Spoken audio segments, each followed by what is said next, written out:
तो अभ्युदय योजना से जितने लोग जुड़े हुए हैं, क्लास करने से पहले देखिए, मैंने कुछ दिन पहले बताया था, 1-2 दिन पहले, कि स्क्रीनिंग टेस्ट के लिए आपको मैसेज आ रहे हैं। क्या एक और परीक्षा होनी है, क्या करें क्या ना करें, क्या है स्क्रीनिंग टेस्ट, इसके बारे में मैंने पहले ही बता दिया था। ये दोनों हेडिंग मैं पिछले वाली वीडियो के जो थंबनेल है उसका सेम रखा है, ताकि आपको और अच्छे से समझा सकूं। तो जिसका डर था वही हुआ, परीक्षा हो गई। परीक्षा क्यों हुई है, पिछली वीडियो में मैंने बताया था कि परीक्षा क्यों होगी, अगर नहीं होगी तो क्यों नहीं होगी।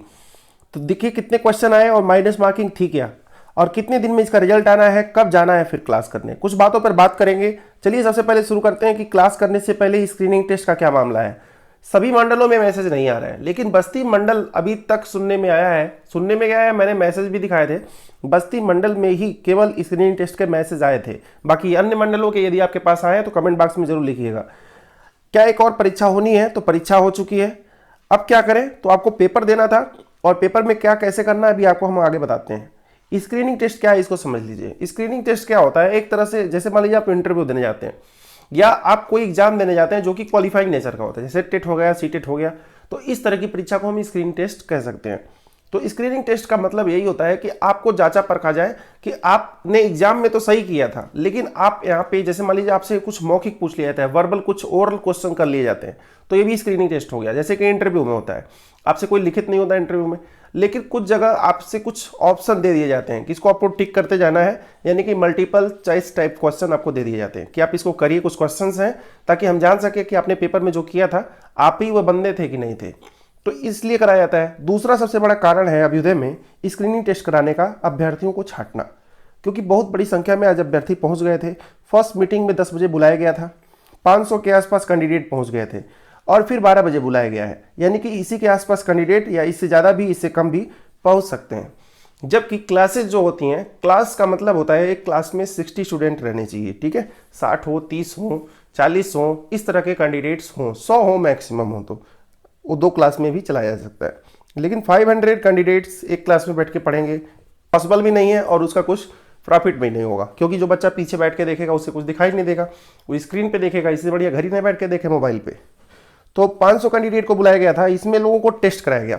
टेस्ट में 50 क्वेश्चन दिए गए, जैसे कि आपने परीक्षा दिया था कुछ दिन पहले 5 एवं 6 मार्च को, जिन्होंने दिया था उसकी बात कर रहे हैं, जिन्होंने नहीं दिया वो लोग वेट करें। तो 50 क्वेश्चन इस पेपर में आए थे, लोगों को अंदर बुलाया गया, पहले बैग वैग जमा करा दिया गया, मोबाइल रख दीजिए बैग में या जमा कर दीजिए, आप रख लीजिए कहीं स्विच ऑफ वगैरह करके। तो 50 क्वेश्चन उन्हें दिए गए, जो कि पेपर पे ही था, प्रिंटेड था, और 50 क्वेश्चन में आपके सामने ऑप्शंस दे रखे थे, जैसे यूपीएससी के क्वेश्चंस आते हैं, जैसा कि आपने पेपर दिया होगा 5-6 मार्च का। लेकिन इस परीक्षा में 50 क्वेश्चन में सब के सब क्वेश्चन जीएस के थे, अदर मैथ रीजनिंग के क्वेश्चन नहीं थे। ये कोई जरूरी नहीं है कि सेकेंड मीटिंग में मैथ रीजनिंग उसमें ना आए, ठीक है, लेकिन जीएस के ही क्वेश्चन थे 50 के 50, कोई माइनस मार्किंग इसमें नहीं थी। और 50 क्वेश्चन में भी जो लोग 25 क्वेश्चन से अटेम्प्ट ज़्यादा कर लेंगे सही अथवा जिन्होंने किया है, उन्हीं लोगों का सिलेक्शन होगा। रिजल्ट जो है कॉपी चेक की जाएगी, कम से कम 3 दिन लगने हैं, क्योंकि 500 लोगों की कॉपी चेक करना आसान नहीं है। अगर कंटिन्यू चेक करते हैं तो 3 दिन तो लग ही जाना है। तो 3 दिन के बाद ही या 3 दिन के अंदर आपके पास मैसेज आएगा कि आप क्वालिफाई है कि नहीं। तो क्वालिफाई का मैसेज तो किसी को नहीं आ रहा, डायरेक्ट आएगा कि आप अपने डॉक्यूमेंट्स लेकर के आप इस सेंटर पर आइए और यहाँ पे आकर के आपको क्लासेस ज्वाइन करनी है, ठीक है। तो 3 दिन कम से कम लग जाना है, और आपको क्लास करने जाना होगा तब जब आपको मैसेज आएगा, ठीक है। तो जिनको 10 बजे का मैसेज आया था वो लोग भी पहुंच गए थे, जो को 12 बजे का मैसेज आया था वो लोग भी पहुंच गए थे कि 10 ही बजे पहुंच चलते हैं। तो इस तरह काम नहीं करना है, आपको मैसेज आए तो ही जाना है। अगर मैसेज जितने बजे टाइमिंग का लिखा हो तो ही जाना है, मैसेज नहीं आया, कॉल नहीं आया तो आप वेट करिए। तो आपको फिर क्लास करने जब जाना होगा तो आपको क्या डॉक्यूमेंट लेके जाना होगा, उसमें आपको पूरा डिटेल लिखा होगा। फिलहाल मैं आपको बता दूं, आपके पास एक आईडी होना चाहिए, जो कि आपकी आधार कार्ड हो सकती है, कुछ भी हो सकता है आईडी ग्रुप में, उसकी फोटोकॉपी, 2 फोटो आपके पास होना चाहिए, और आपके डॉक्यूमेंट्स में आपने मान लीजिए ग्रेजुएशन कर रखा है तो सबकी फोटोकॉपी आपको लेके जानी होगी, ठीक है। आप ओरिजिनल भी ले आ सकते हैं बैग में, और उसको आपको दिखाना होगा, यानी कि डीवी होगा, डॉक्यूमेंट वेरिफिकेशन। काफ़ी जगह नहीं हो रहा है, कुछ जगह हो रहा है, तो जहाँ पे हो रहा है वहाँ आपको लेके जाना है, वो आपको मैसेज आ जाएगा कि क्या लेकर जाना है, ठीक है। कुछ नई बात होगी तो हम जरूर बताएंगे। क्या वहाँ पे किस तरह का फॉर्म भरना है उसका मैं ऑलरेडी एक वीडियो बना चुका हूँ, इसी चैनल पे आप पीछे जाकर देख लीजिएगा। उसमें मैंने बताया है कि किस तरह का फॉर्म आ रहा है, किस तरह से आपको भर करके जमा कर देना वहाँ पे, जिसमें आपको सारे डिटेल्स भरने हैं। और आज वहाँ जाने पर भी एक फॉर्म भराया गया, सिंपली फॉर्म सादा ही था, लेकिन उस पर सारे डिटेल लिखे हुए थे, ठीक है, कि आपको ये कॉलम में ये भरना है, जैसे कि अपना नाम भरना था। मेनली इस पे बात करें, फोकस करें क्वालिफिकेशन को लेकर के। काफ़ी लोग फर्स्ट ईयर में थे, सेकेंड ईयर में थे, थर्ड ईयर में कम ही लोग थे।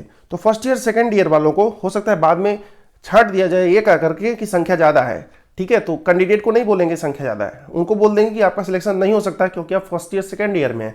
अगर कैंडिडेट वहाँ कम मिलते हैं तो फर्स्ट ईयर सेकंड ईयर वालों को भी पढ़ने देंगे। जैसा कि कानपुर में क्या हुआ, कैंडिडेट ज़्यादा हो गए तो उसमें क्या किया गया, फर्स्ट ईयर सेकंड ईयर वालों को बोला गया कि आप अभी नहीं कर सकते, आप अभी सेकंड ईयर में हैं। ठीक है, तो यहाँ तो संवर्धन करना चाहिए कि फर्स्ट ईयर सेकंड ईयर वाला पहुँच रहा है या पहुँच रही है, लेकिन वो लोग खुद विपरीत कर रहे हैं इसके, क्योंकि वहाँ पे संख्या ज़्यादा है और ज़्यादा लोगों को नहीं बैठा सकते थे क्लास में। तो इसलिए फर्स्ट ईयर सेकंड ईयर वालों को रोका जाएगा। अगर रोका जाएगा तो नहीं रोका जाएगा, तो बस यही कारण है, आप समझ लीजिएगा, क्योंकि संख्या वहाँ पे कम हो गई है। तो 50% लोगों को ऐसे ही छांट दिया जाएगा जो कि अभी पेपर दिलवाया गया है। बाकी जो 50% बच जाएंगे, यानी कि 250 के आसपास, उसमें से देखा जाएगा कि किसको किसको हम लोग सेलेक्ट करें, क्योंकि 250 का क्लास चलाया जा सकता है, 2 क्लास करके 3 क्लास करके चलाया जा सकता है, 2-3 बैच बना करके ऐसे में पढ़ाया जा सकता है। तो 50% से कम ही लोग इसमें सिलेक्ट होंगे, जैसा कि 50% से ज़्यादा क्वेश्चन जो लोग अटेम्प्ट कर पाएंगे उन्हीं लोगों का सिलेक्शन होगा। क्योंकि जो एग्जाम 5 एवं 6 मार्च को हुआ था उसमें किसी तरह का वेब कैम तो लगा नहीं था। आप चाहिए तो दूसरे से एग्जाम दिला लीजिए, आप चाहिए तो बैठ के बगल में किसी को आप हेल्प ले लीजिए, लेकिन इस परीक्षा में जो स्क्रीनिंग टेस्ट होगा इसमें आप किसी तरह से कोई हेल्प नहीं ले सकते। जैसे आप एग्जाम वगैरह देने जाते हैं, गाड़ी वगैरह लगता है ना क्लास में, ऐसे बिल्कुल इसमें लगा था। एक क्लास में 2 लोग थे गाड़ी करने वाले, जैसे हर जगह रहते हैं, एक बेंच पे 2 लोग बैठे थे। लगभग एक कमरे में 100 के ऊपर संख्या थी बच्चों की, जो कि हर एक सीट पर 2 लोग बैठते हैं। जैसे आप टेट वगैरह सीटेट वगैरह देते हैं या अन्य परीक्षाएं देते हैं, तो स्क्रीनिंग टेस्ट हर एक मंडल में हो यह संभव नहीं है। ये कोई ज़रूरी नहीं है कि हर एक मंडल में होगा, ये हो सकता है कि देखी देखा जरूर करें ये लोग। ठीक है, तो आप लोग इसके लिए तैयार रहिएगा। जो लोग जेन्युइन होंगे वो लोग लास्ट तक रहेंगे, क्लास करेंगे। और एक आवश्यक सूचना है, जो लोग टैबलेट के लिए स्पेशली क्लास कर रहे हैं वो लोग अभी ना जाएं। ठीक है, क्योंकि टैबलेट का आप बात वहाँ जाके कहेंगे और आप IAS की, PCS की या अन्य परीक्षाओं की तैयारी के लिए जा रहे हैं, तो एक अच्छी बात नहीं है कि आप वहाँ पढ़ने जा रहे हैं और डायरेक्ट आप बात कर रहे हैं हमें टैबलेट चाहिए, तो अधिकारी तो बोलेगा ये टैबलेट नहीं मिलेगा, पढ़ो चुपचाप। ठीक है, तो इस तरह से आप वहाँ बात ना करिए। टैबलेट जो मिलेगा सबको मिलेगा। किस तरह से, किस आधार पर दिया जाएगा, तो मैंने शुरू में ही चर्चा किया था अभ्युदय का वीडियो बनाते समय कि आपको शायद एक एग्जाम देना पड़ेगा। हो सकता है अगस्त वगैरह में एग्जाम कराएं, तो जो भी जैसा भी कराते हैं हम आपको जरूर बताएंगे। ठीक है, तो टैबलेट के लिए अगर एग्जाम होगा तो उसके लिए हम अपडेट करेंगे।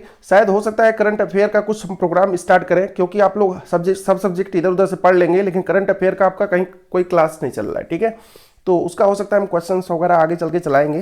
फिलहाल जब तक हमें कुछ कंफर्मेशन नहीं हो जाता है कि टैबलेट के लिए एग्जाम होगा कि नहीं। वैसे मान के चलिए मैक्सिमम यही आप सोचिएगा कि टैबलेट के लिए एग्जाम होगा। ठीक है, इसको कॉल या मैसेज नहीं आए, उनको अभी भी कॉल मैसेज आ रहे हैं, आज भी आए हैं। तो आप ऐसा मत सोचिए कि मेरे पास कॉल मैसेज नहीं आया तो मेरा सिलेक्शन नहीं हुआ। ठीक है, तो आपको कॉल मैसेज आ सकते हैं अभी भी। लिस्ट में यदि आप कहीं अपना नाम देख जाइए, आपको कॉल मैसेज नहीं आया तो आएगा जरूर, क्योंकि काफ़ी कैंडिडेट ने अपना नाम देख लिया है और उनको कॉल मैसेज नहीं आए, तो उनको आएंगे जरूर। जैसे कानपुर में भी क्लासेज नहीं चलनी है, बच्चों ने देख लिया। मेरठ में भी नहीं चल रही है, बच्चों ने देख लिया। वाराणसी में नहीं चल रही है, मुरादाबाद में अभी सारी क्लासेज नहीं चल रही हैं, प्रयागराज में नहीं चल रही हैं सारी क्लासेज। तो बच्चों ने नाम देख लिया, उनका नाम है, लेकिन कॉल मैसेज नहीं आया, पर आएगा जरूर। ठीक है, तो आप वेट करिए जिनके भी कॉल मैसेज नहीं आए हैं। ठीक है, और भी कोई बात होगा कमेंट बॉक्स में आप पूछिएगा। तो अभी बस इतना ही, धन्यवाद।